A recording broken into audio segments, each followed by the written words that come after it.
Initial stage వరకు ఉంటుంది. ఈ పోర్షన్ తెలియదు.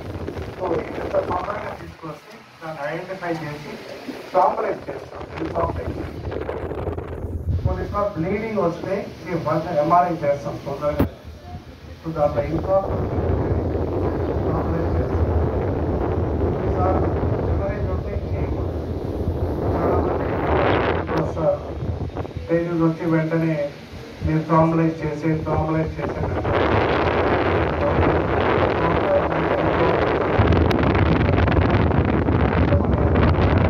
చెప్పాలి వాళ్ళకి.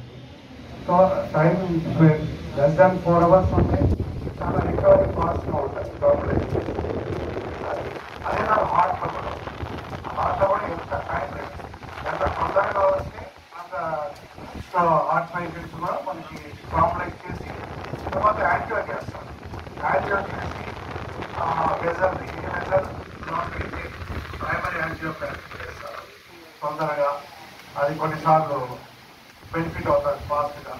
కొంతమందికి అది డ్యామేజ్ కాకుండా బ్రెయిన్ హార్ట్లో కొన్నిసార్లు యాంజియోగ్రామ్ చేసి తొందరగా స్టెంట్ వేస్తే డ్యామేజ్ కాకుండా చూస్తుంది హార్ట్కి. కొన్నిసార్లు ఆపరేషన్స్ హార్ట్లో మెయిన్ 3 ఆర్టరీస్ ఉంటాయి. కోరోనరీ ఆర్టరీస్. ఆ కోరోనరీ ఆర్టరీస్లో స్టంటింగ్ ఒక మెడికల్ ట్రీట్మెంట్ స్టంటింగ్ ఉంటుంది. బట్ డిఫ్యూజ్గా ఉంటే మెడికల్ మేనేజ్మెంట్ హార్ట్ ఆపరేషన్స్ చేస్తారు. మెయిన్గా సన్ఫైన్లో అన్ని neuro cases plus poisoning cases, head injury cases అన్నీ ఎన్ని ఎమర్జెన్సీ తీసుకేస్తాము. ప్లస్ హెడ్ ఇంజరీస్ కూడా టైం లిమిట్. అంత తొందరగా తీసుకొస్తే అంత స్కానింగ్ చేసి కొన్నిసార్లు కొన్ని నాట్ బ్లీడ్ ఉంటాయి, ఆపరేషన్ చేయడము తొందరగా రికవర్ అవుతారు పేషెంట్స్. యంగ్ పేషెంట్స్ చాలా మంది ఏం చేస్తారంటే కొన్ని టైం వేరే చేసి అంత రబ్బర్ కేసు లోపల పేషెంట్కి ఆ పీపుల్స్ అంతా డైరెక్ట్ అయిపోతారు. ఆ టైంలో చేస్తే ఆపరేషన్ చేస్తే ఏం ప్రయోజనం ఎంత తొందరగా నాట్ బ్లీడ్స్ ఉంటాయి. అన్కాన్షియస్ ఉంటాయి. టైం ఎంత తొందరగా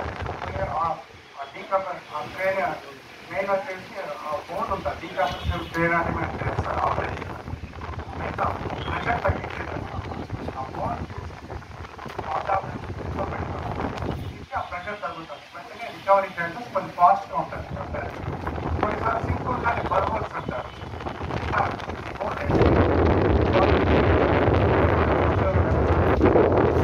ఎక్స్ట్రాడినరీ హెమరేజెస్ ఉండే వాళ్ళకి అవి చేస్తారు. సో మెయిన్ వచ్చేసి ఎంత తొందరగా